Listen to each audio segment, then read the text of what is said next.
മന്ത്രിസഭാ ഉപസമിതി റിപ്പോർട്ട് വരുന്നതിന് മുൻപ് PM ശ്രീയുമായി മുന്നോട്ട് പോകുമെന്ന UDF കൺവീനറുടെ ഇന്നലത്തെ പ്രസ്താവനയിൽ ലീഗിന് കടുത്ത അതൃപ്തി.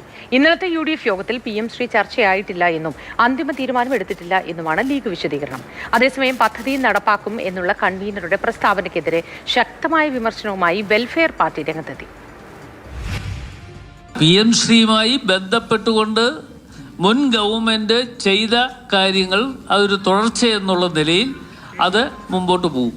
ആ MOU ഒപ്പിട്ടു എങ്കിലും ഏതൊക്കെ വിദ്യാഭ്യാസ സ്ഥാപനങ്ങളാണ് നടപ്പാക്കേണ്ടത് എന്നതിനെക്കുറിച്ച് ഞങ്ങൾ തീരുമാനിക്കും. PM ശ്രീ പദ്ധതിയുമായി സർക്കാർ മുന്നോട്ട് പോവുകയാണെന്നും പദ്ധതി നടപ്പാക്കേണ്ട സ്കൂളുകളുടെ ലിസ്റ്റ് തയ്യാറാക്കുകയാണെന്നുമുള്ള UDF കൺവീനർ അടൂർ പ്രകാശിന്റെ പ്രസ്താവനയാണ് മുസ്ലിം ലീഗിനെ വെട്ടിലാക്കിയത്.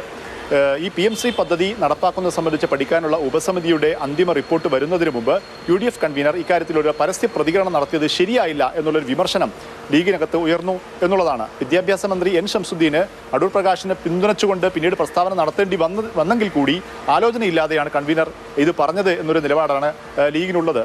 നടപ്പാക്കാൻ തീരുമാനിക്കുന്ന ഒരു ഘട്ടം വന്നാൽ ഒരു കാരണവശാലും ഇത്തരം വർഗീയ അജണ്ടകളോട് കേരളം കോംപ്രമൈസ് ചെയ്യില്ല. കേരളത്തിലെ മറ്റു സ്കൂളുകളിൽ എന്താണോ പഠിപ്പിക്കുന്നത് അത് മാത്രമേ ഇത്തരം സ്കൂളുകളിലും പഠിപ്പിക്കൂ. മുസ്ലിം സംഘടനകൾ UDF കൺവീനറുടെ പ്രസ്താവനയ്ക്ക് പിന്നാലെ കടുത്ത വിമർശനമായി രംഗത്ത് വന്നു. UDF-നൊപ്പം ലീഗിനൊപ്പം ചേർന്നു നിൽക്കുന്ന വെൽഫെയർ പാർട്ടിയും സർക്കാർ ജനങ്ങളെ വഞ്ചിക്കുകയാണ് എന്നുള്ള വിമർശനവുമായി രംഗത്ത് വന്നു. ഇതോടെയാണ് മുസ്ലിം ലീഗിന് ഇക്കാര്യത്തിലുള്ള നിലപാട് വിശദീകരിക്കേണ്ടി വന്നത്. കേരള ഗവൺമെന്റ് ഇത് സംബന്ധിച്ച് എന്താണ് ഗവൺമെന്റിന് പറയാനുള്ള റിപ്പോർട്ട് പഠിച്ച ശേഷം UDF-ഉം പറയും, അതുപോലെ തന്നെ മുഖ്യമന്ത്രിയും പറയും, ഞങ്ങളൊക്കെ ഒരുമിച്ച് ഒരു അഭിപ്രായം പറയും. രണ്ടഭിപ്രായം ഇല്ല.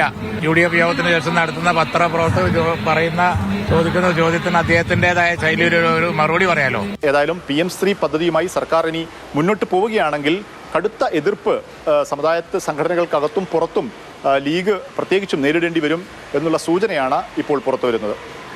കോഴിക്കോട് നിന്ന് മുഹമ്മദ് ഷഹീദ്, മാതൃഭൂമി ന്യൂസ്.